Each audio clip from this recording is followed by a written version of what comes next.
Bismillahirrahmanirrahim. Far'un berikut ini adalah sebuah cabang permasalahan yang akan dibahas. Law tara'a, seandainya atau jika tiba-tiba datang. Law tara'a, jika tiba-tiba teka, jika tiba-tiba muncul apa al-ajazu, kondisi lemah, tidak mampu berdiri, fi athna'is salati, di tengah-tengah salat. Maka si musalli atau orang yang melaksanakan salat akan melakukan salatnya tersebut bimaqdurihi, sesuai dengan kemampuannya saja. Tiba-tiba lemah di tengah-tengah salat, maka dia lanjutkan. Yang tadinya berdiri mungkin jadi duduk. Ketika duduk pun lemah, dia harus berbaring, ya berbaringlah.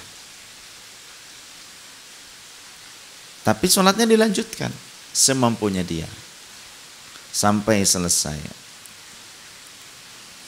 Kama lau toro'at,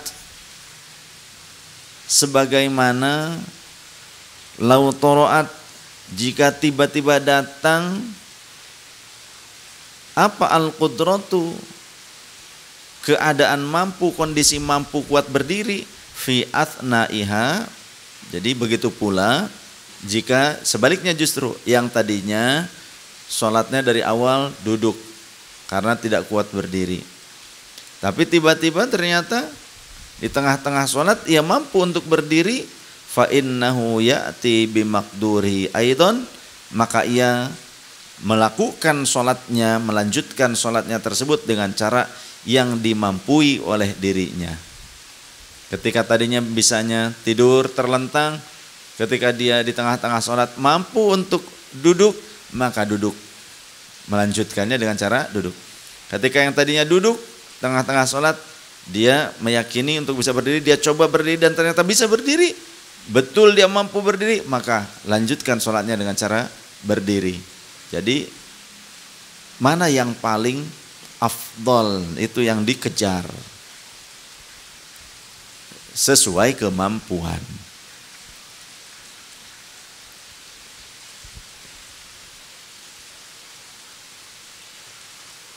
Termasuk punya istri begitu. Kalau mampunya satu ya satu. Ya.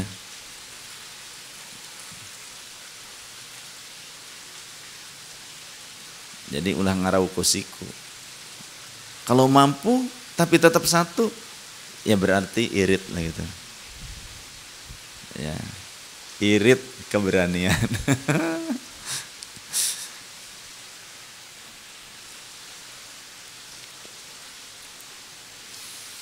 Watajibu, dan wajib apa al-qira'atu, membaca al-Fatihah, fi huwiyil ajizi, di posisi gerakan turunnya orang yang tidak mampu, ya, yang tidak mampu berdiri maksudnya.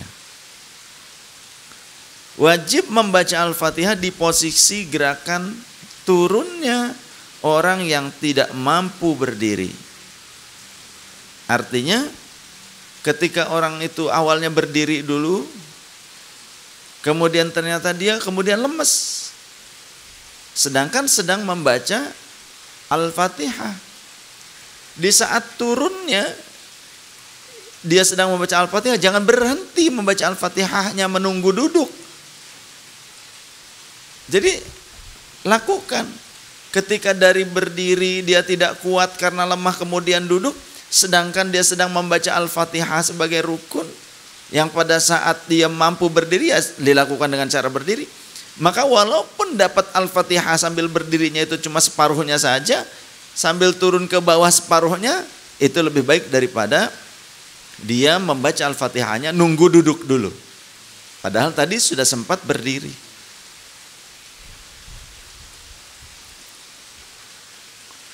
Li'annahu akmalu mimma ba'dahu, karena sesungguhnya di posisi gerakan turun itu lebih sempurna, lebih mendekati posisi berdiri dalam membaca Al-Fatihah daripada posisi yang setelahnya, nanti pada saat duduk ataupun tiduran terlentang. Bikhilafi nuhudil qadiri, Berbeda dengan bangkitnya orang yang tiba-tiba mampu berdiri. Ya. Berbeda dengan orang yang tadinya lemah, duduk, kemudian tiba-tiba mampu untuk berdiri. Nah, ini kebalikannya. Kalau tadi dari berdiri kemudian lemah gitu. Kalau sekarang dari duduk ke lemah kemudian ke berdiri, maka fala tujzi'uhul qira'atu fihi, maka tidak mencukupi baginya pembacaan Al-Fatihah di posisi bangkitnya itu. Jadi kalau itu harus nunggu dia berdiri sempurna. Kalau orang yang tadinya lemah dari awal duduk, tengah-tengah dia mampu untuk berdiri, sedangkan pada saat membaca Al-Fatihah tersebut itu dia bergerak, maka sempurnakan dulu berdirinya baru membaca Al-Fatihah.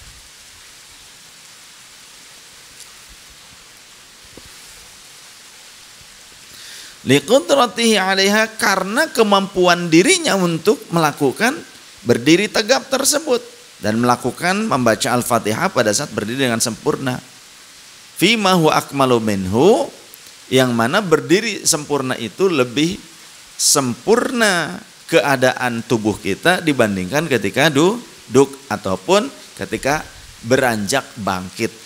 Ketika benar-benar berdiri sempurna, itulah kesempurnaan sholat dibandingkan yang tadi sedang di bawah. Falau qara'a fihi, maka jika si musalli tersebut membacakan Al-Fatihah saat ia bergerak beranjak bangkit, bukan ketika sudah sempurna berdiri, tapi ketika pergerakan bangkit dia membacanya, tidak menunggu dulu sampai dia sempurna berdiri, maka ya falau qara'a fihi syai'an, sebagian Al-Fatihahnya sudah terbaca pada saat dia bergerak dari duduk bergerak berdiri, dia sudah membaca Al-Fatihah tuh, membaca beberapa ayat. Ketika berdiri sempurna, bagaimana dong? Ya, dengan ayat-ayat yang tadi terbaca pada saat ia beranjak berdiri, enggak menunggu dulu benar-benar berdiri sempurna. A'adahu, maka ia harus mengulangi surah Al-Fatihah tersebut dengan sempurna. Ulangi lagi. Gitu. Karena bagi orang yang mampu berdiri, di rokaat yang ia mampu berdiri tersebut, ia wajib membaca Al-Fatihahnya dalam keadaan berdiri. Sedangkan kalau pembacaan Al-Fatihah ketika dia belum mampu berdiri, pada saat dia masih duduk, sah. Tidak perlu diulang rokaatnya. Walau qadara 'alal qiyami ba'dal qiraati wajaba qiyamun bila tuma'ninatin liyarka'a minhu. Walau qadara, dan jika si musalli itu mampu untuk berdiri, ya 'alal qiyami, untuk berdiri, ba'dal qiraati, setelah membaca Al-Fatihah, wajaba. Jadi kalau si musalli tersebut mampu berdirinya setelah membaca Al-Fatihah, sedangkan membaca Al-Fatihahnya itu sambil duduk ketika masih dia kondisinya duduk, masih lemah. Kemudian dia berdiri ternyata setelah selesai membaca Al-Fatihah, wajaba qiyamun bila tuma'ninatin liyarka'a minhu, maka wajib ia berdiri dengan tanpa tuma'ninah agar ia dapat melakukan ruku' dari posisi berdiri tersebut.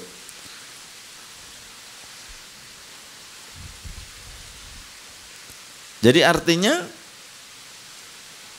ketika dia berdiri setelah membaca Al-Fatihah,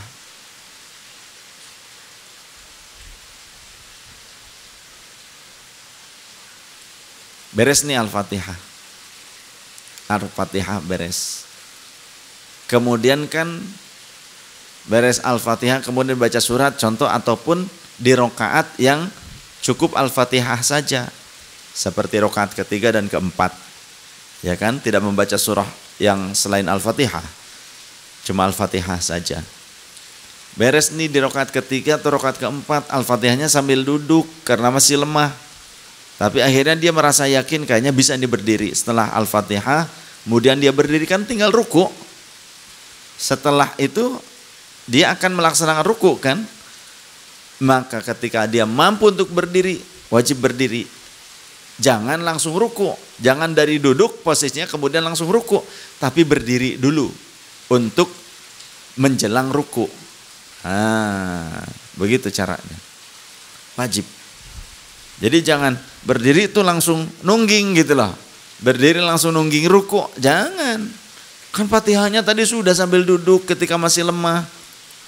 Ya tetap dia harus berdiri untuk bisa melaksanakan memulai ruku.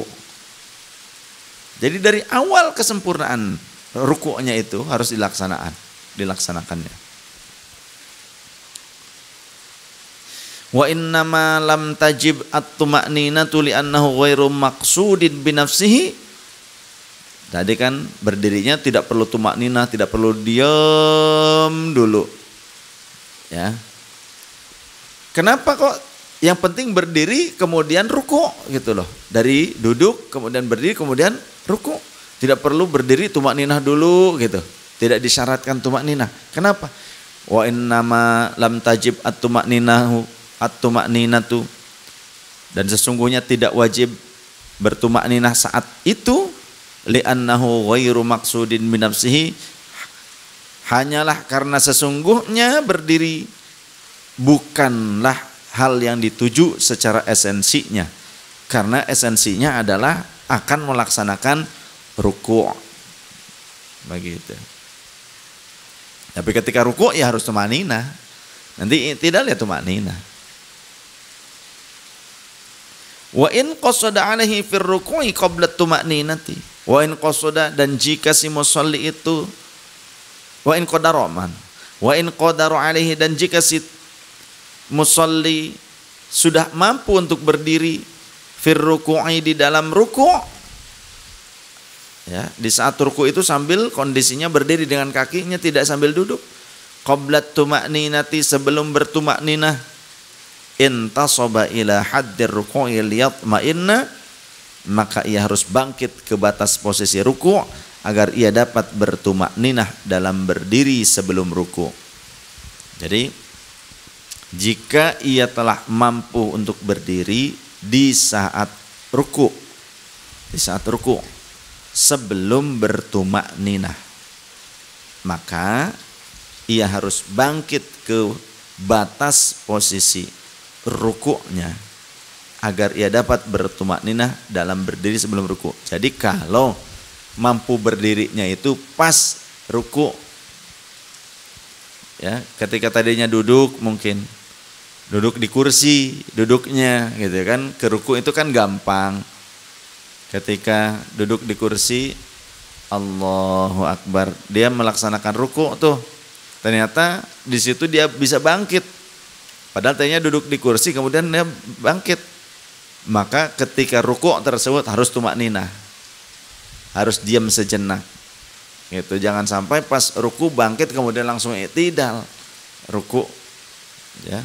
Pas kita duduk di kursi ruku' kemudian berdiri, bisa diam dulu tuh sejenak, seukuran subhanallah, baru kemudian i'tidal sami Allah liman hamidah.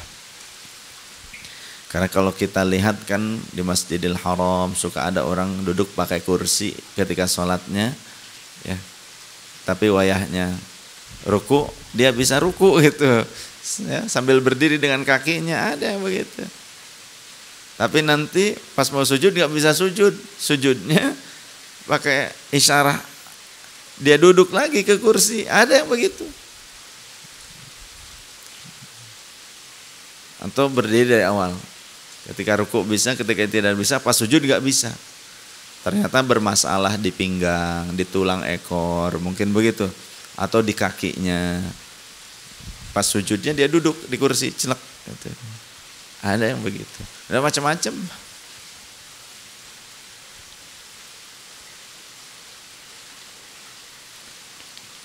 Fa in tasaba thumma raka'a amidan aliman batalat salatuhu.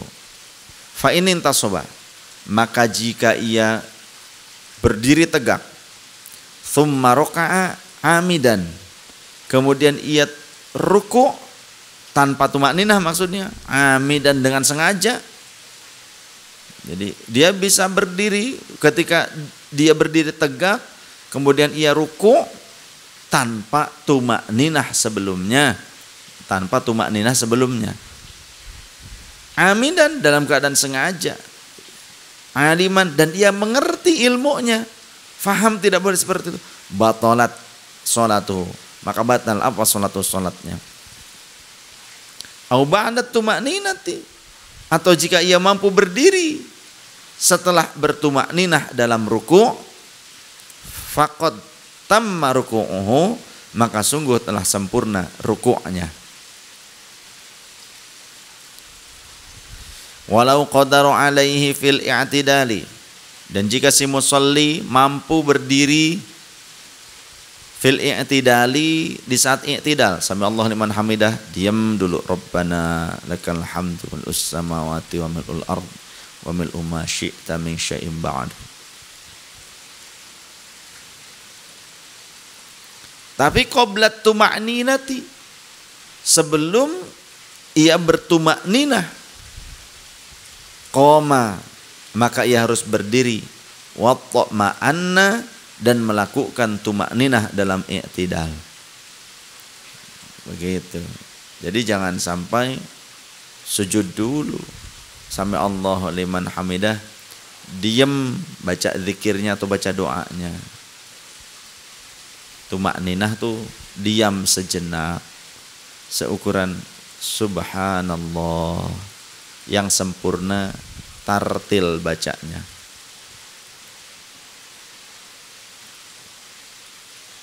Minimal, itu ukuran minimalnya.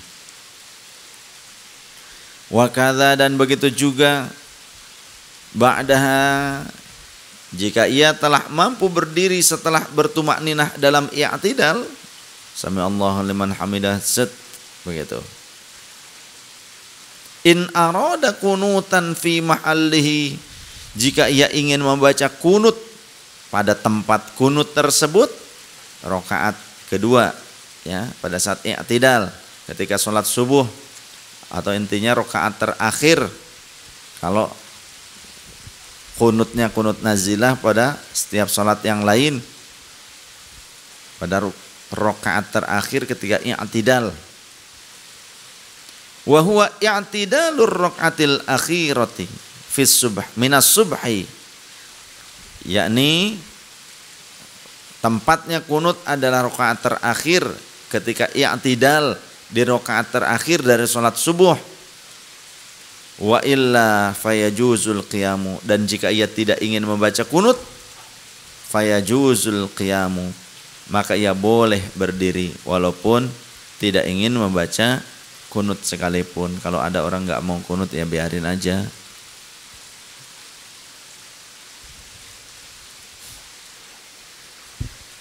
Tapi alhamdulillah sekarang ramai orang yang dulu menyalah-nyalahkan kunut, sekarang ikut kunut.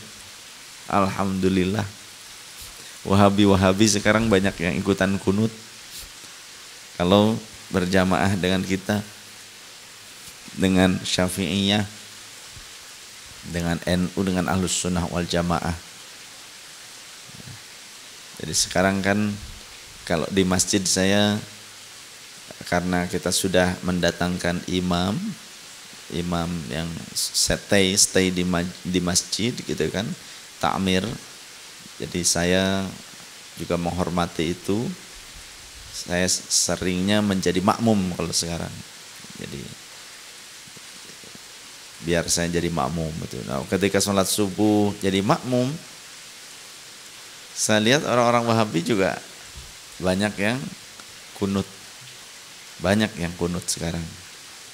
Terus kalau doa, ketika mereka berdoa, tapi mungkin masing-masing ya, kalau mereka nggak mau doa berjamaah mungkin. Mereka sekarang sudah mau angkat tangan gitu lah.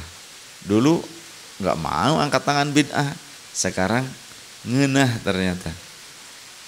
Kunut nikmat kayaknya gitu ya. Mereka menikmati kunut sekarang.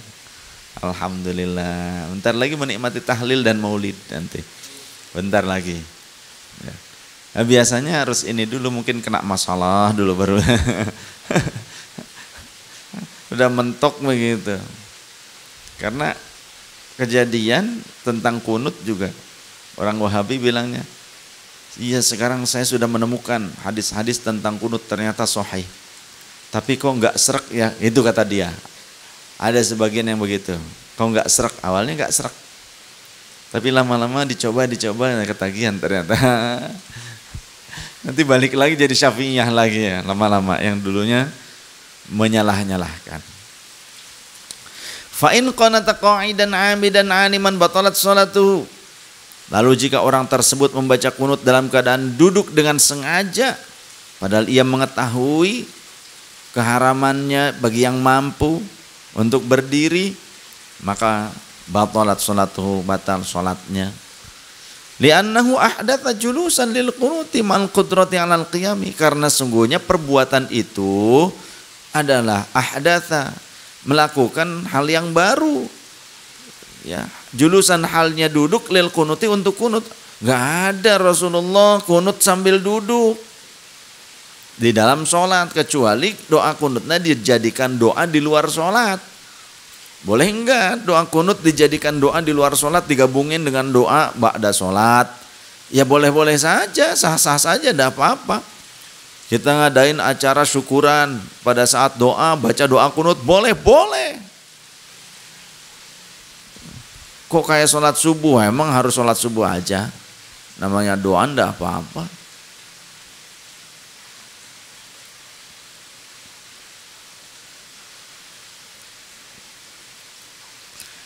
Li'annahu ahdatha julusan lil qunuti mal qudrati 'alal qiyami, padahal orang itu mampu untuk berdiri, tapi kok kunutnya malah duduk dengan sengaja, maka batal sholatnya. Daripada seperti itu ya, kalau memang nggak mau kunut ya nggak usah kunut, biar nggak batal. Tapi kalau mau kunut ya kunut berdiri, jika ia mampu berdiri. Tapi kalau dia tidak mampu berdiri, baru nggak masalah. Kunutnya sambil dalam kondisi dia mampu melaksanakan kunut. Yang bisa duduk ya sambil duduk, yang bisa terlentang ya terlentang, tidur miring. Kunut subuh itu sunnah muakkadah, ya sunnah, bukan bid'ah, bukan wajib. Jadi kalau tertinggal dengan sengaja ataupun lupa, sunnah. Sujud sahwi itu sunnah, bukan wajib. Sujud sahwi itu sunnah, bukan wajib. Jadi enggak sujud sahwi juga sah sholatnya. Ini enggak usah ribut, kalau ngaji mengerti. Ini yang ribut tuh yang nggak ngaji atau ngajinya baru kemudian ribut menyalah-nyalahkan itu. Dungdang mereka gelut. Pas ditanyakan baru ngerti. Kunaon ya orang teh gelut tadinya. Kunaon atuh pakai gelut segala. Sugan teh gelut karena ieu hayang ngaji, nu itu nggak ulahkeun gitu. Ayo mah dua-duanya teu ngaji ya pantes tuh. Dua-duanya tengah ngaji. Dan fenomena akhir zaman, orang baru belajar mengenal agama, kemudian sok-sok menyalahkan para ulama. Itu kadang banyak artis-artis yang begitu tuh sekarang. Baru mengenal Islam aja, baru jadi mu'alaf. Mu'alaf dari apa? Dia dari Islam juga. Kenapa sebut mu'alaf? Karena dulu mengaku Islam, nggak ngerti Islam, ngaji enggak, sholat enggak gitu. Maka disebut mu'alaf gitu.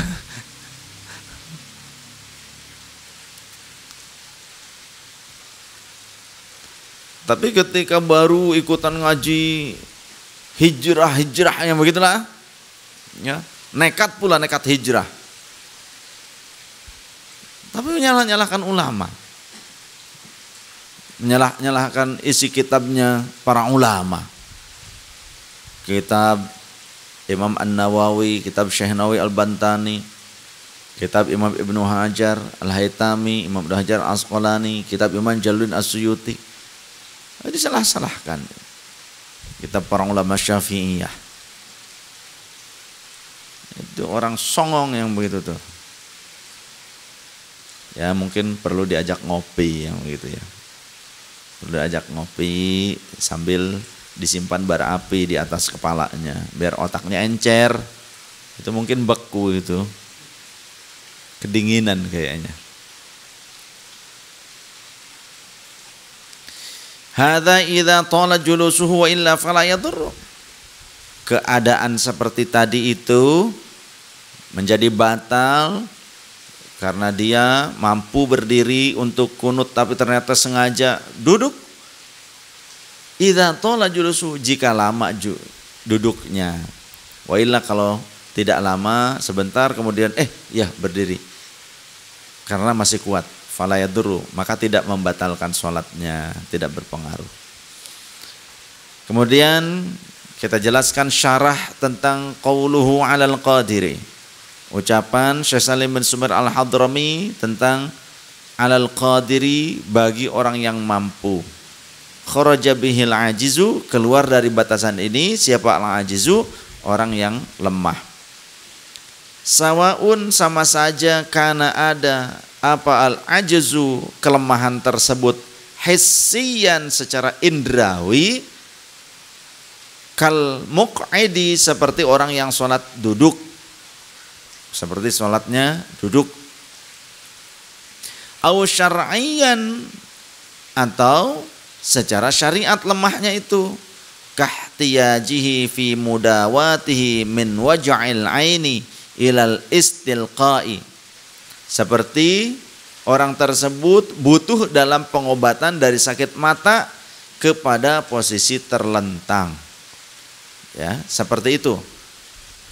Maka fala yajibu, maka tidak wajib alaihi, baginya, apa al-qiyamu, berdiri, wala buddha, dan tidak boleh tidak, fi dzalika, dalam kasus tersebut, min ikhbari tabibin adlin annahu yufidu, untuk mendapatkan keterangan dokter yang adil, yang ahli, spesialis gitu loh, yang jujur, bahwasannya melakukan sholat dengan terlentang itu bermanfaat untuk kesembuhannya.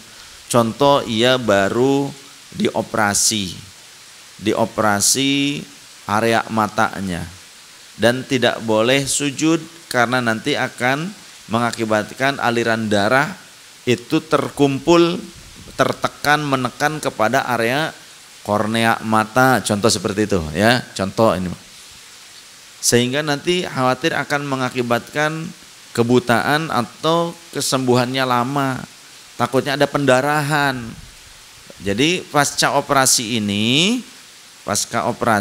diharapkan sholatnya terlentang saja, diupayakan selama 1 minggu tidak lebih rendah kepalanya dari tubuhnya supaya tidak ada pendarahan, contoh seperti itu.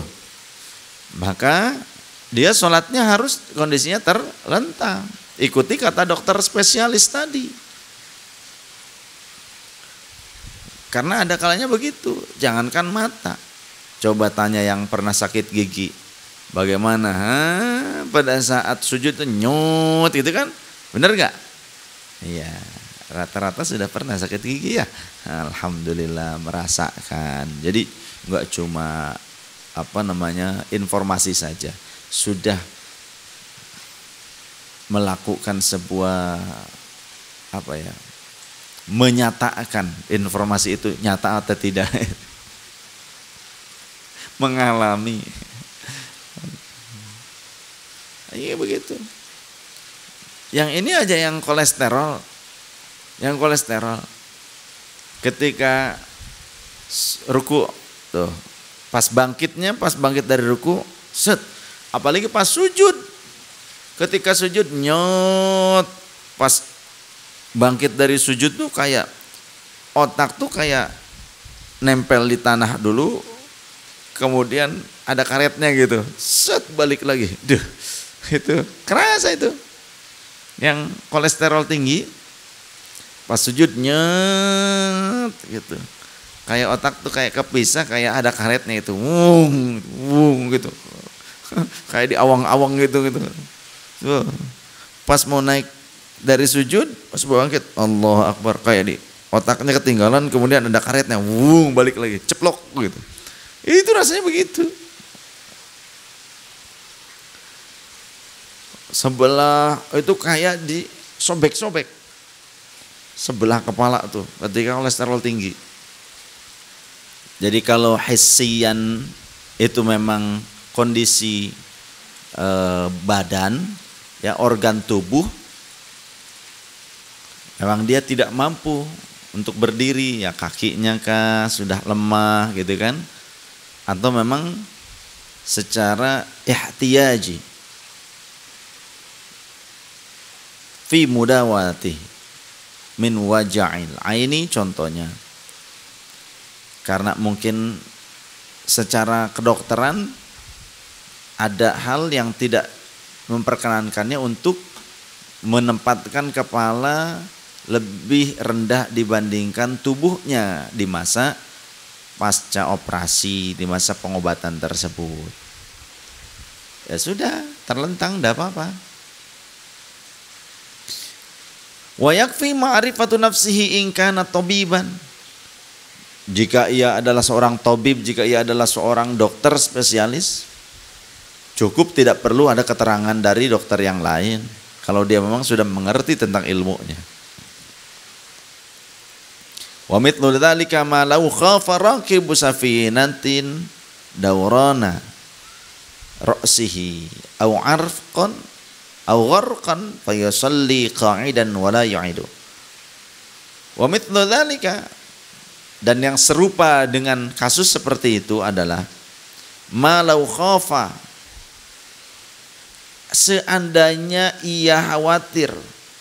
Siapa yang khawatir? Raqibu safinatin, seorang penumpang perahu, dia khawatir dawrana rasihi, jika kepalanya pusing 7 keliling.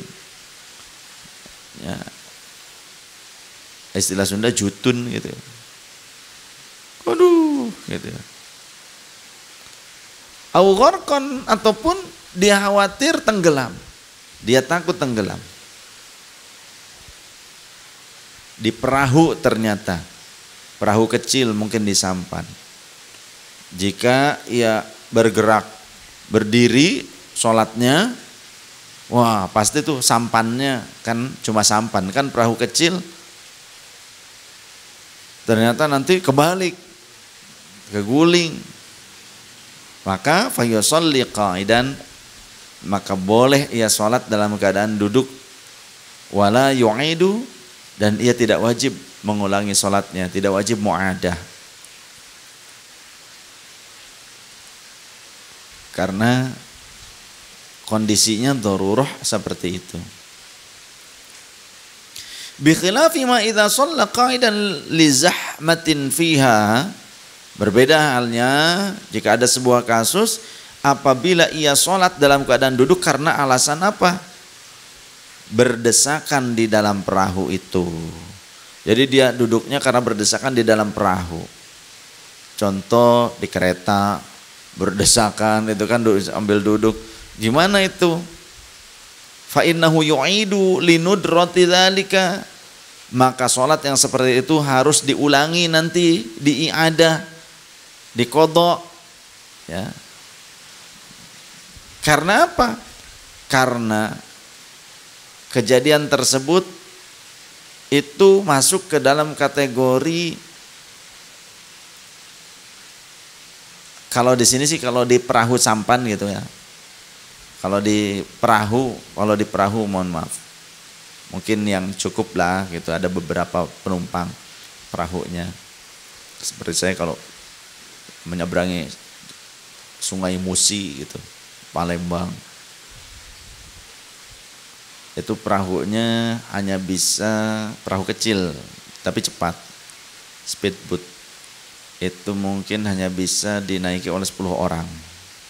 10 orang saja. Bagaimana jika ternyata kita sholat dalam kondisi duduk karena berdempetan orang banyak? Maka hal tersebut harus diulang sholatnya. Kalau di sini menurut beliau Syekh Nawawi, karena langka kejadian tersebut, artinya itu bukan kondisi yang menyebabkan dia darurah, bukan kondisi yang menyebabkan dia masuk kategori darurah. Ya.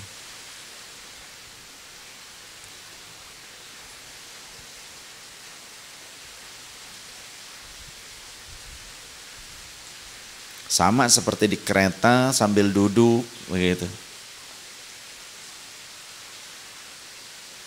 Kecuali kita sholat di kereta kondisi berdiri dan tetap menghadapnya ke kiblat, nah sah-sah saja.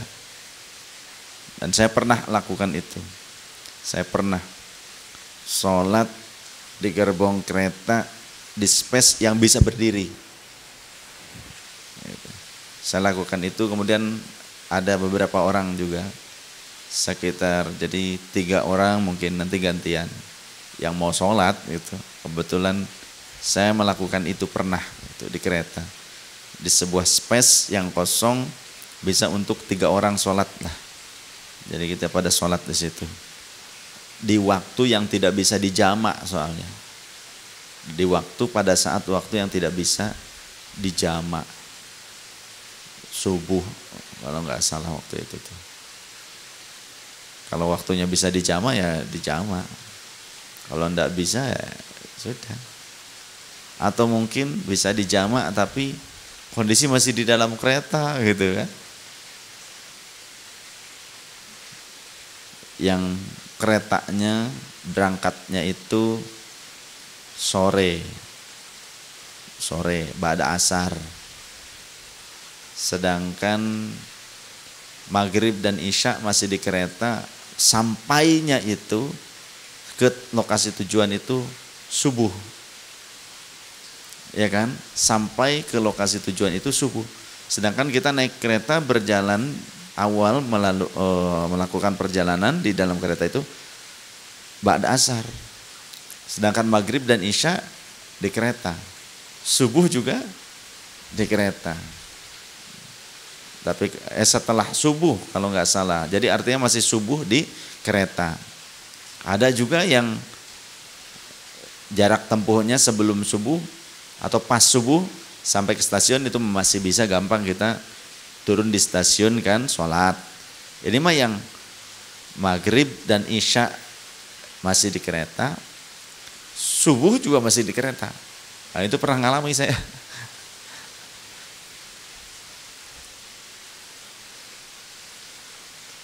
Ya, sholat pernah di sambungan elok itu kan ada space lorong gitu kan, di lorong gitu kan ada, tapi artinya di tempat yang amannya gitu. Kadang ujung megang megang gitu pas ada sambungan rel gitu pas ada ini kan megang gitu, bertiga ngederet tuh. Cuma rada pusingnya sholatnya ngadep ke barat, ke arah kiblatnya ke barat, arah keretanya ke timur, ke Jawa Timur kan. Pusing. Aduh. Tapi yakin ikhtiar kita nggak akan sia-sia memenuhi kewajiban. Wadhabitu kullu ma yudhibu khusyu'ahu aw kamalahu. Wadhabitu, dan adapun definisi dari ketentuan lemah itu apa sih? Yaitu kullu ma yudhibu khusyu'ahu aw kamalahu. Setiap kondisi yang dapat menghilangkan kekhusyuan seseorang atau kesempurnaan kekhusyuan dirinya. Itu definisi lemah itu seperti itu katanya. Au yahsulu bihi masyaqqatun, atau akan didapati masyaqqat. Masyaqqat itu kesulitan, kepayahan. La tuhtamalu adata. La tuhtamalu adata. Yang kepayahan itu tidak dapat ditanggung, kepayahan itu secara kebiasaan. Artinya hal yang bisa membuat madarat, membuat payah, dan itu hal yang di luar kebiasaan, kepayahan itu.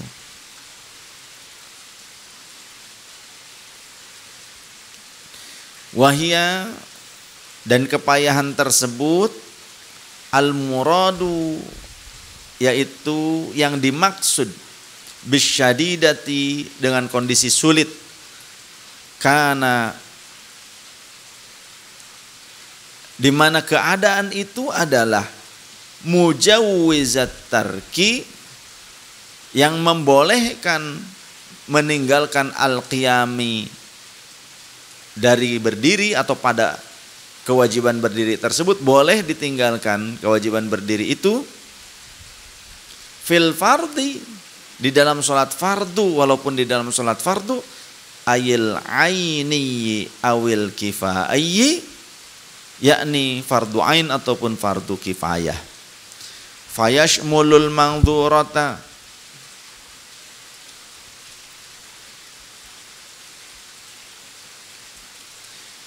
fayashmulu, maka ngawangku, cek Sunda, mencakup al-mangdzura, mencakup pengertian kefarduan itu adalah sholat yang dinadarkan, mencakup atau masuk ke dalam kategori sholat fardu, yaitu sholat yang dinadarkan pula. Sholat yang dinadarkan itu masuk kategori sholat fardu. Niat saya sholat 2 rakaat pada jam sekian begitu, maka itu wajib tuh, wajib.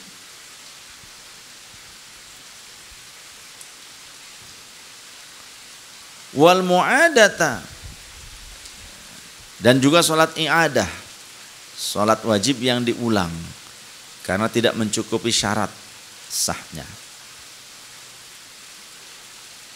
Wa sholat as-sabi, dan juga sholat anak kecil, wa illam tajib fiha, walaupun ia belum wajib melaksanakan atau belum terkena taklif syariat untuk sholat fardu. Tapi ketika dia melaksanakan sholat wajib, sholat fardu anak kecil, ya itu namanya juga sholat fardu, tetap nggak jadi sunnah. Dinamakannya kategorinya anak kecil yang belum wajib dia sholat fardu. Ketika dia ikutan sholat atau melaksanakan sholat fardu yang 5 waktu itu salah satunya, maka sholat itu disebut sholat fardu, tidak bisa disebut sholat sunnah. Tetap disebut sholat fardu walaupun si anak kecil ini belum punya tanggungan beban tanggung jawab. Ya. Sholatnya tidak bisa, anak kecil ini sholat asarnya sunnah, enggak bisa. Itu sholat asar itu sholat fardu. Anak kecil itu sedang melaksanakan sholat fardu walaupun dia belum punya tugas, belum punya tanggung jawab mengemban tugas itu. Tapi sholatnya sholat fardu, enggak bisa dikatakan sholat sunnah. Gitu. Kalau sholat sunnah ya sholat sunnah, kalau sholat fardu ya sholat fardu. Contoh, kita sudah sholat, ini juga nih. Kita sudah sholat fardu, sholat zuhur. Tiba-tiba ada teman kita datang, ketinggalan jamaah. Kita sudah selesai. Bagaimana? Kita ikut lagi sholat untuk menemani teman kita berjamaah. Yang dilakukan oleh kita sholat itu sholat sunat atau sholat fardu? Ya tetap disebutnya sholat fardu juga. Berarti 2 kali, bukan 2 kali, ya, bukan 2 kali melaksanakan sholat fardu pada satu kewajiban, bukan. Tapi itu nama sholatnya itu sholat fardu. Nama sholatnya sholat fardu. Jangan disebut sholat sunnah. Tapi kewajiban bagi kita cukup melaksanakan sholat fardu tersebut, zuhur itu 1 kali pada waktunya. Tapi jika kita menemani teman kita sholat fardu berjamaah lagi, kita dapat pahala. Ya. Lah hukumnya disebut sholat apa dong? Ya sholat fardu zuhur. Masih orang bingung. Berarti sholat wajib. Sholat wajib zuhur bagi orang yang memiliki taklif. Artinya tanggung jawab. Akil balik kan? Tanggung jawab. Ya. Tapi kan kita tadi sudah sholat. Bahasanya sholat kita Yang pertama sudah menggugurkan kewajiban. Yang kedua itu disebut sholat fardu tapi menolong teman kita, saudara kita. Lantas bagi kita mana yang wajibnya? Untuk memenuhi kewajiban kita sholat zuhur pada waktunya. Salah satunya. Berarti yang kedua sunnah dong. Bukan sunnah sholat fardu. Tapi untuk menolong teman kita berjamaah. Hukumnya apa? Kalau ditanya hukum, boleh. Bukan wajib. Bukan wajib menolong teman kita yang ketinggalan berjamaah. Kita ikut sholat lagi berjamaah. Bukan wajib hukumnya bagi kita. Tapi boleh. Itu kalau ditanya hukum. Paham ya? Itu harus dibedakan, harus ngerti. Kalau ada dialog seperti itu, kan banyak orang yang kadang ngeyel gitu loh.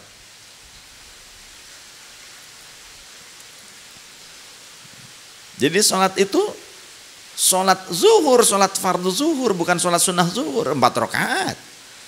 Niatnya juga sholat fardu zuhur. Ketika kita mau menemani teman kita sholat berjamaah, karena tadi dia ketinggalan, sedangkan kita sudah berjamaah sebelumnya, niatnya apa? Sholat sunnah? Tidak, niatnya tetap sholat fardu zuhur. Nggak bisa dirubah jadi niat sholat sunnah zuhur, enggak. Apalagi kalau kita menjadi imam gitu kan. Niatnya tetap sholat fardu zuhur. Tapi yang menutupi, memenuhi kewajiban kita sholat zuhur pada waktunya, salah satunya saja.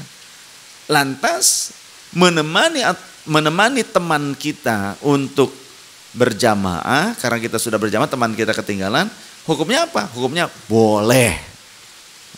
Kalau ditanya hukum itu boleh. Gitu. Bukan wajib, tidak wajib menemani orang yang tertinggal sholat berjamaah untuk kita menemaninya sedangkan kita sudah sholat. Hukumnya tidak wajib, tapi boleh.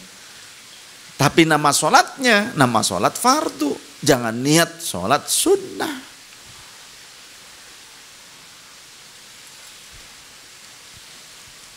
Mudah-mudahan gak bingung. Yang bingung berarti memang belum kesampaian otaknya.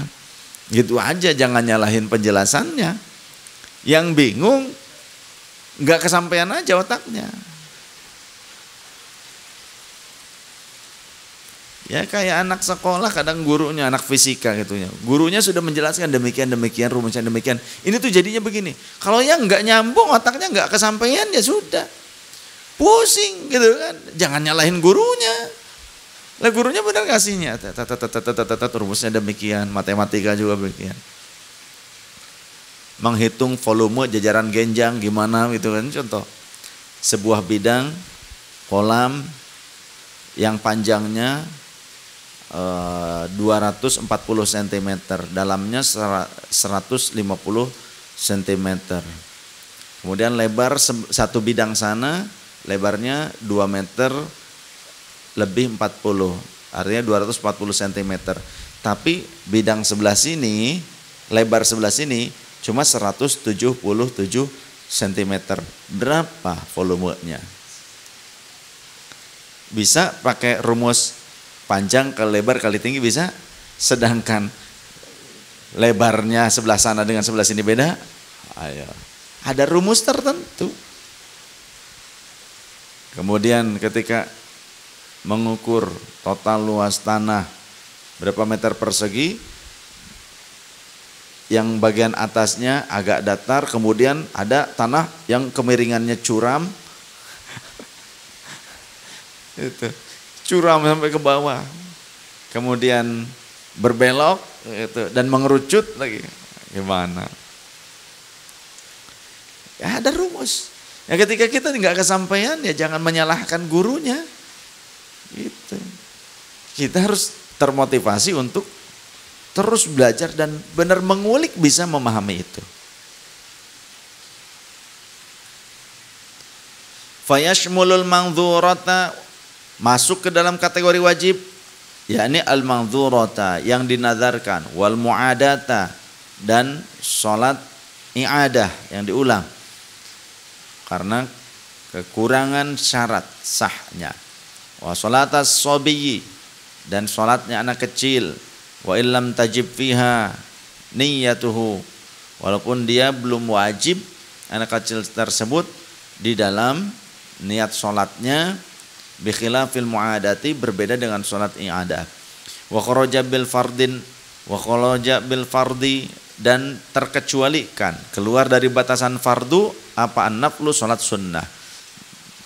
Falil qadiri alal qiyami, maka bagi orang yang mampu berdiri, ya, bagi orang yang mampu berdiri, apa fi'luhu, melakukan sholat tersebut, qa'idan, halnya sambil duduk. Bagaimana sholat sunnah bagi orang yang mampu berdiri tapi melaksanakan sholat sunnahnya sambil duduk? Bagaimana? Au muttaji'an, ataupun tidur miring. Lakin idza shalla muttaji'an, akan tapi jika ia sholat dalam keadaan tidur miring, wajaba, maka wajib apa? Ayyatiya biruku'ihi, untuk nekani itu untuk memenuhi rukuknya, wasujudihi, dan sujudnya, tamma, ini kedua-duanya dalam kondisi sempurna. Jadi orang yang bisa berdiri sebetulnya sehat, mampu, dan tidak ada larangan untuk rukuk dan sujud, untuk berdiri tidak ada larangan. Dia sholatnya ternyata sholat sunnah, kan boleh kalau orang kuat berdiri, tapi ketika sholat sunnah duduk, tidur miring, terlentang, boleh. Nah, bagi orang yang dalam keadaan terlentang itu tidur miring tadi, ketika dia sholatnya seperti itu, sholat sunnahnya, maka wajib ketika rukuk dan sujudnya ia lakukan dengan sempurna. Dia berdiri itu rukuknya, kemudian sujudnya melakukan sujud dengan sempurna. Jadi jangan cuma gini-gini doang kepalanya, enggak bisa. Yang terlentang juga sama. Yang terlentang menghadap ke arah kiblat, kakinya menjulur ke arah kiblat, itu terlentang enggak cuma rukuk sujud begini-begini. Karena dia mampu berdiri, maka ketika rukuk dia wajib rukuknya berdiri, walaupun selain itu duduk. Dan ketika sujud wajib sujud dengan sempurna. Dan orang yang melakukan hal tersebut, falahu nisful ujri, sholatul qu'ud atau sholatul man shalla qa'idan, siapa orang yang sholat dalam keadaan duduk, maksudnya sholat sunnah, falahu nisful ujri, maka dia mendapatkan separuh pahalanya.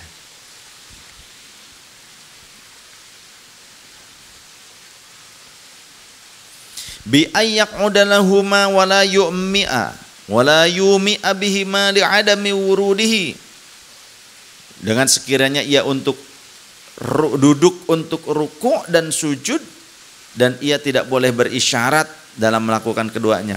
Jadi kalau ketika duduk, ketika tidur miring, dia boleh rukuknya sambil duduk, boleh. Contoh, walaupun tidak sampai berdiri, tapi rukuknya sambil duduk, katanya. Ini menurut beliau itu masih diperkenankan. Tapi sujudnya ya sujud sempurna. Ketika kita terlentang, sholatnya ketika terlentang, maka ketika rukuknya ya harus dalam kondisi duduk, karena kita mampu. Jadi memang tidak harus sampai berdiri, berlalat, ya. Yang penting walaupun sambil duduk, tapi rukuk dan sujudnya sempurna. Syukur-syukur mau berdiri pada saat rukuk dan sujudnya, tapi sambil duduk nggak apa-apa.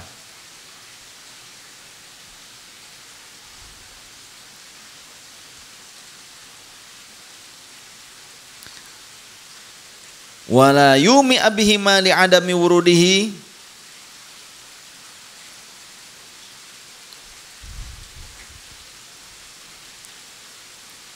dan tidak boleh hanya mencukupkan diri dengan isyarat, gitu, dengan ruku dan sujudnya tersebut. li'adami wurudihi, karena tidak adanya pemberlakuan hal demikian. Tidak ada ketentuan dalam syariat Islam. Orang yang mampu berdiri, kemudian dia tidurnya sholatnya tidur miring atau terlentang, kemudian cukup dengan isyarat saja mata dan kepala itu, enggak. Rukuk dan sujudnya harus sempurna. Rukuknya walaupun tidak sampai berdiri, boleh sambil duduk. Tapi ketika sujud harus sempurna. Karena dia mampu, kecuali orang yang tidak mampu.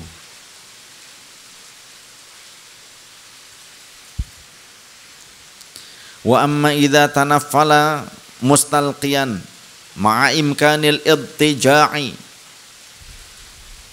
dan anapon lan anapon lamona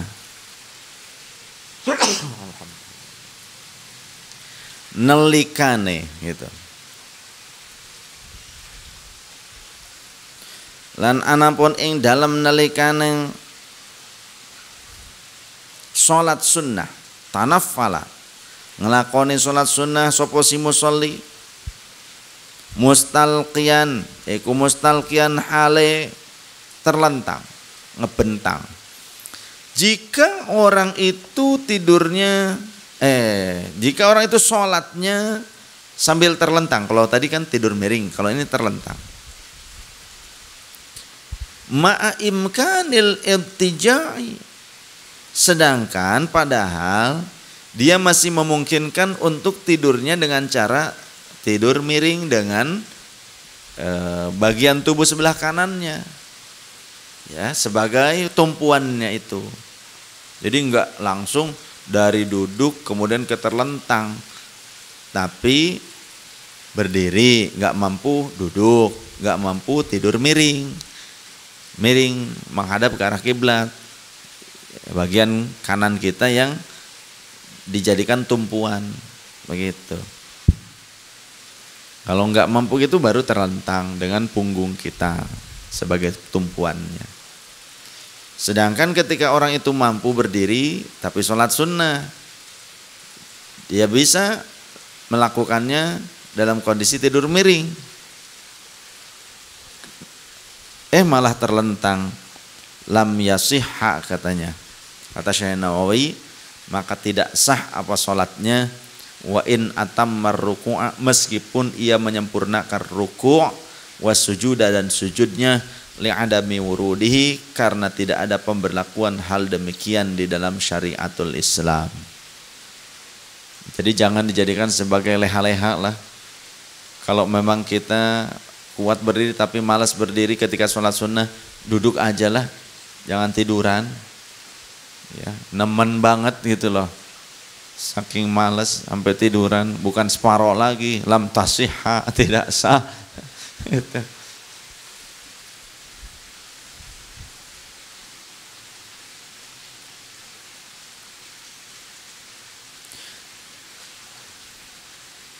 Tsumma alam, kemudian ketahuilah olehmu, annal qiyama, sesungguhnya berdiri itu afdolul arkani, rukun yang paling utama. Rukun yang paling utama. Tsumma sujuda, kemudian disusul oleh peringkat sujud. Tsumma ruku'a, kemudian disusul oleh peringkat ruku'.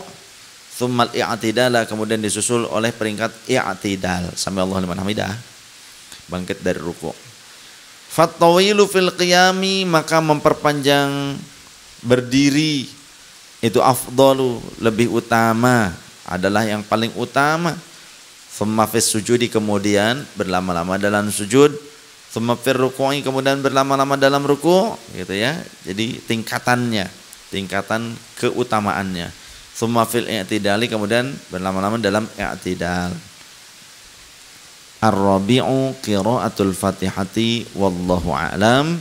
Syarah penjelasan tentang pembacaan Al-Fatihah sebagai rukun salat insyaallah akan dibahas pada episode berikutnya.